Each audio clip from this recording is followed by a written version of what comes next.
Yeah. Hey, what's going on? It's Greg. We do it this way. All right. So, you know what? You know what? I really like. I like the black and white one. Let's do the black and white one. That's a classic, right there. I like the black and white. No, it's not flip. You want to flip it? It's up here. Hey, say hi. What's up? This is my boy Danny. What's up, Danny? He's here in my offices in Phoenix, Arizona. Danny is an intern. He comes in and does badass work for me on my team, and in exchange just to kind of hang out with us. So he comes into the office. Says, hey, what's going on? And he sees my face, and he sees me making this face, bruh, right? And he's like, what's going on? Why are you? What's the challenge? And I'm like, and I told him why I made that post. And then we started talking, and then I started ranting, and then here we are. And he's like, you got to put this on video. I'm like, fine. Well, I don't even know where to start. Let me just, what do we, I'm just going to flip it around. You want to hold it for me? I don't even know what to say. All right, so we're looking there. You could start with the whole, do we have a better way? Because that's what you're talking about. Oh, so now I'm going to start saying stuff that's going to make leaders and people pissed off, but, people who are direct advocates for this industry and this space. And, I'm in the network marketing space. I got started in network marketing and in direct sales. I failed miserably, and then I went into sales. I got a sales job, and I closed my first deal, right? And I swore off sales. I thought sales, because my experience in networking was so awful, I didn't want to do it. I thought it was evil. Slick hair. See, I can't do that because I don't have any hair. Slick-haired salespeople going out there and trying to force crap on people that they don't. I don't know what we're going to do with this video later, so I got to keep it PC. Forcing their stuff on people who don't want it, need it, or have any desire for it, simply because we want them to help us out in our business, right? Well, that's not what sales is. I went and took a sales job, hated sales, closed my first deal, and then it dawned on me, this euphoria washed over me. I'm like, oh, I get it. Selling and business is not about going out there and making people buy my stuff.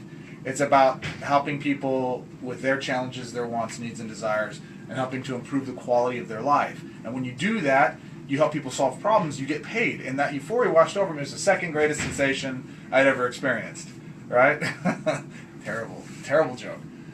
So as I sit here, and for the last 13 years, since 2003, I've been coaching home business owners, networkers, direct sales associates. I've consulted small businesses. A lot of the training organizations that are online right now, I've coached for and consulted to, helped build teams, helped some of them from the brink of bankruptcy still continue to do their businesses, turn things around with concepts and stuff I teach.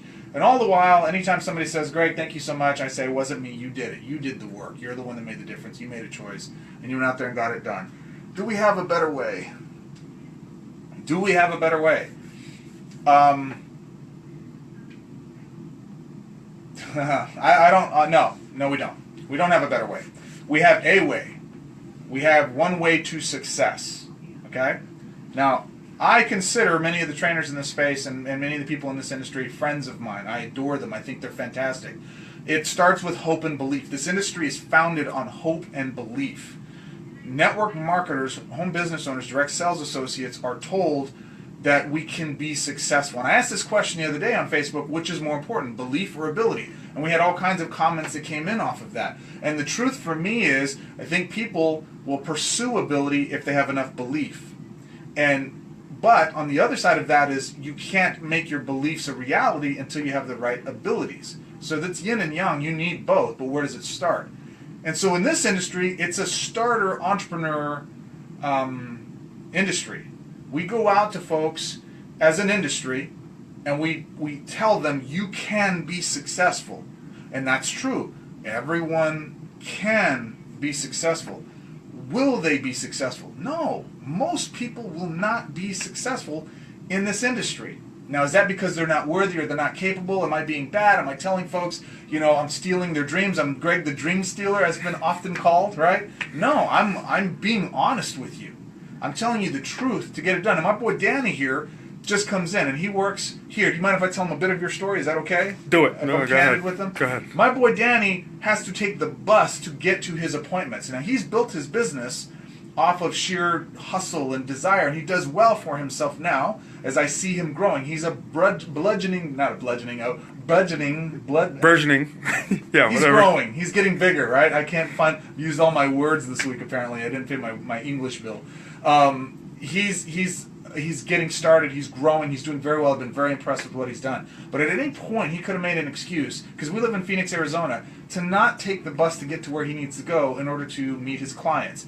He's willing to push through the real challenges in his life to achieve success in his business. That's what people don't have. That's what this entitled country, society, advanced places really have. And that's nothing wrong with that. You should be comfortable. You were born in this country with all kinds of advantages that immigrants and third world people in places don't have. You got roof, you got food, you got wealth all around you. I don't have enough to pay my bills, Greg. Cool. You have food in your stomach, clothes on your back, a house over your head. You have people that you can room with if push comes to shove. You have something if you needed to. You have government agencies that push come to shove will give you food in a box. You are wealthy. All right? Mm-hmm. Are you comfortable? Are you comfortable? I know you are. Because if you were uncomfortable, you get off your ass and you do something to go make yourself more comfortable. That is that human barometer of comfort. 10% below that, you're going to hustle to get up to where you need to be. 10% over that, you're going to get lazy and not do what's necessary because you don't have to, because you're comfortable. There's nothing wrong with that. They're lighting up the likes. Does that make sense? Do you guys agree with that? Like and comment. I got a like whore now. I'm not going to do that as much. But if you agree with anything I'm saying here, like and comment and ask questions and engage, because I'm really saying this for you. Here's the reality, okay? What it takes to go out there and be a success in business, most folks don't want to know. They not only aren't willing to do it, they're not wanting to know what it takes. And in this industry, the mistake that we made, the irresponsibility that we have, is that we don't go in there and tell folks up front, hey, you're going to do it's going to be the hardest thing you're ever going to do in your life in order to be a successful entrepreneur. Or you can go watch TV, you can go watch football, right? I enjoy football. I love my football. But I bust my butt to get what I have, to build what I've built. Okay? If we're not willing to be honest with the people that come into the space, is it not evident why people get so jilted about our industry? What do we say from stage? And you can too. Look how successful I am. I'm flying to these places and those places, and I struggled. They never talk about the in-between part. It's always the before and after story. What about the actual stuff you had to do to make the after story real? Oh, we omit that part, because why? That doesn't sound easy. It's not sexy, right? It doesn't sound fun. Man, I'm trying not to swear in this video. Screw that, okay?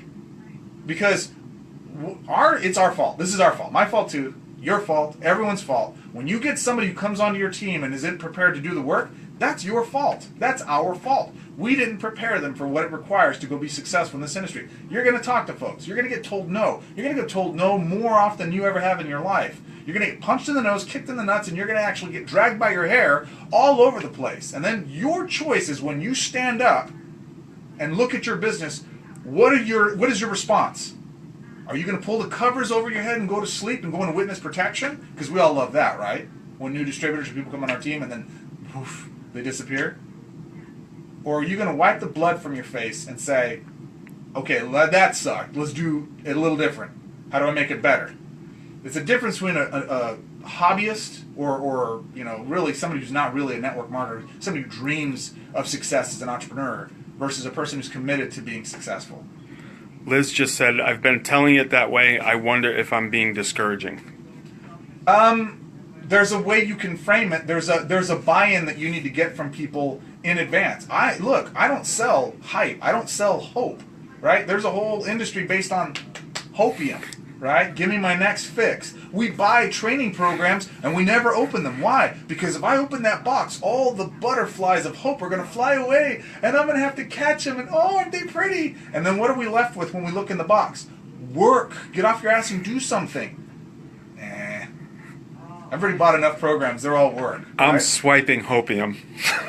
Where did I get that from? I think I got that from, it was either Jay Bud or maybe Jeff Steven. I don't know. This industry is filled with so many great trainers. The challenge is with us great trainers, I consider myself great. Hey, it's an ego thing. The challenge is that we get disenfranchised. We get jaded by the bullshit that's in the space. There's so much, unicorn farts and just magical, systems that are going to do all the work for you. And you never have to sell. Bullshit. If we're not selling anything, what are we doing, people? This industry has been lying to people for too long. And there's a reckoning coming. A cataclysmic adjustment that Trump is not going to save you from. Okay?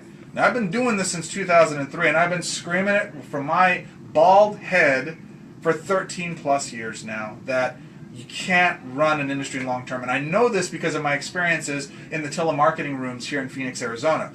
We went through the exact same thing, the exact same reckoning. And the Attorney General's office in Arizona, sound familiar, got fed up with the phone rooms that were just stealing from people and started going after them in a different way. And you're seeing those same things happen now in the network marketing space. I'm telling you guys, if you're going as business as usual, going out there and bringing people on board, look, sell the dream. I'm okay with that.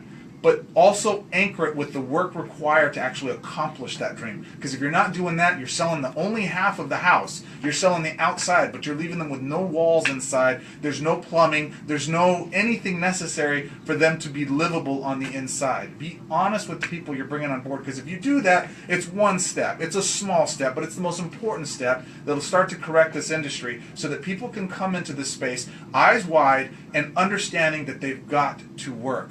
But I do that, Greg, and they're still disappointed. They're still complaining. Cool, but at least your conscience will be clear. At least you covered your butt. You did what was necessary. Because the reality is everybody wants the end result.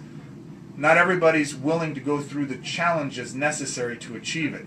I asked a question on the No Excuses stage, probably one of the most important questions I've ever asked as a panel runner for this space. There was a bunch of entrepreneurs, 6- and 7-figure entrepreneurs on stage. And I asked a question, and I was really shocked by the answer I got.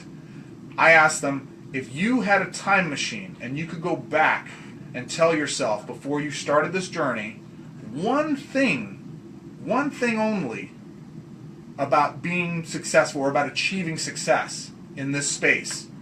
Because they started, they went through all the mountain traveling that they needed to, and then they were on the other side-ish. The truth is your mountain only gets higher, right? But they got to at least the summit where they could rest a bit, right? What would you tell yourself?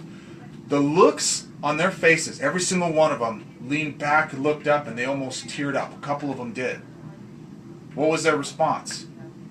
Don't quit. It's worth it, I promise. I promise it's worth it. And what most didn't see, because they hadn't been through that, and I had, and it made me cry basically afterwards. I was like, holy shit, that's probably one of the most important lessons that I took away from that event, was that these guys know what it's like to see terrible challenges, immense adversity, big obstacles that they at times considered quitting, and they didn't. And they were on the other side, and they looked back to their older selves, and they just pitied themselves in that instance, because they knew what they were going to have to go through. And they also knew that if they told themselves what they were going to have to suffer through in order to get to where they are, they might not have done it. Right? So doesn't that do the opposite of what you're saying, Greg? Doesn't that just prove our point? We need to go out there and lead with belief. I'm not saying you shouldn't cause belief. I'm not saying you shouldn't create energy and desire and awaken the masses to being in their own entrepreneurs. I am for that. All of that I am for. But I'm also for the realities of what it takes to go get that done. Even if it's a small piece, our job as leaders in this space is to give them a piece they can handle. Not all of it, because it's difficult, but the one piece that they need to do so that they can get it done. And then give them, arm them, prep them, inoculate them, as my friend Mark Hoverson would say, against the challenges that they're going to face just with that one piece. And then let them make that decision. But let them make that decision for themselves, from truth, from honesty, from the realities of what it takes to be an entrepreneur. They'll still come on board, and more importantly, they'll respect you. So that if they do find that they have that gene, that mutant gene of entrepreneurism, they're going to be grateful for you, and they're going to push through, and they're going to go build massive empires. I just had one of our students tell me yesterday, she was so excited to let me know all the challenges this woman has faced over her 3 years of working with me. She has built a fan base of over 94,000 people, 95,000 people on her fan page. She's not a very good marketer. She's working on it. But because of that fan base, because of her genuine passion for what she's doing, she got offered a speaking job, a weekly radio show on XM, Sirius, and on a local channel in front of over 55 million people because of her passion, because of what she's done. She never quit. She's 63 years old. I'm so proud of you, Deb. You rock. It's amazing. Congratulations. She has that mutant gene. She is an entrepreneur facing mountains of adversity, even still to this day. And we have to go test the masses to see who's got it. But at the same time, she knew what she was getting into. And even now, I bet she would still tell herself a serious conversation of just don't quit. Rant. That was gangster. You had a lot of but you can bruh. Thank you for letting me kind of vent here. I care about you. What do we need to do, guys? We need to unify. So I was telling Danny, I want to have a coalition of leaders get together and have us look at affiliate marketing systems, high ticket systems, online systems, traditional recruiters, leaders, trainers. We got to get together, man, and have a conversation about the truth of where this space needs to go, because this industry correcting process is coming. It's not going to waver. It's not going to change. And more important than that, here's the biggest thing. I'll close on this. This industry to this point has been acting, what's the minimum I need to do? And the analogy I gave was the FTC's done. I mean, they're tired of it.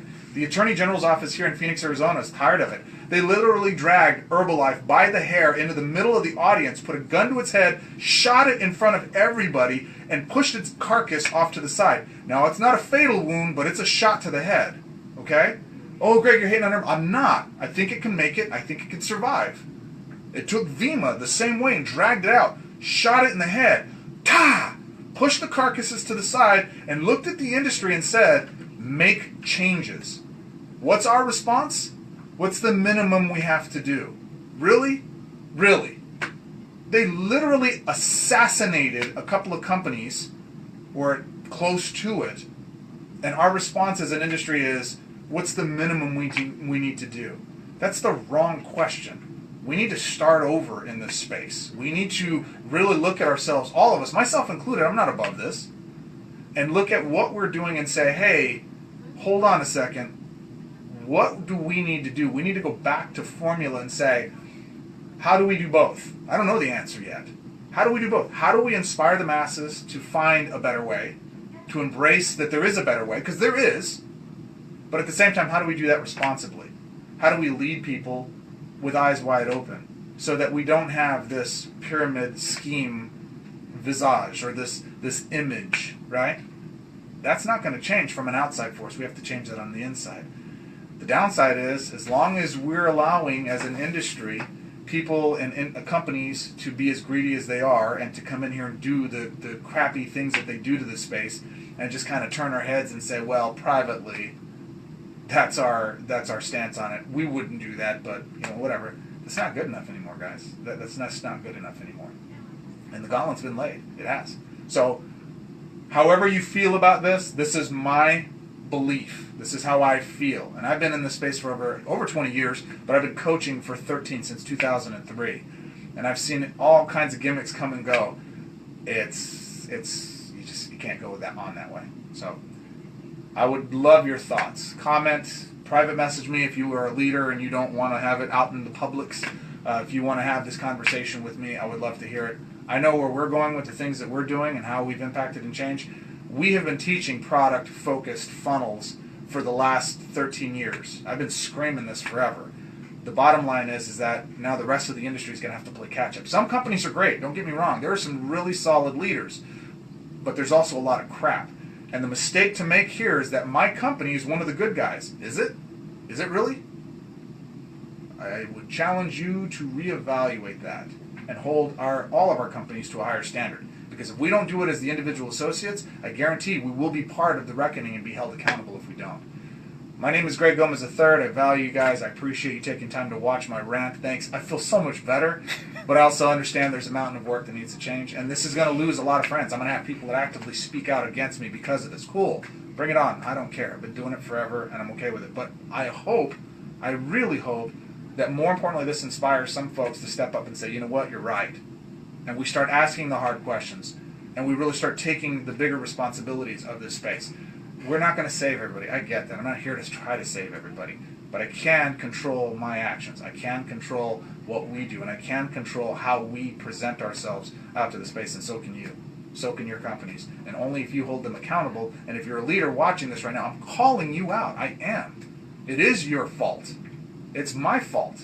It's everyone in this space's fault. And it's time for us to start accepting that responsibility, start making a difference, and start changing it. I'm out. Peace. Love you guys. Comment, share, like, whatever you guys do in the social media worlds, and let's start making a difference. I'm out. That's it. Close it down. Shut it down. Turn this plane around.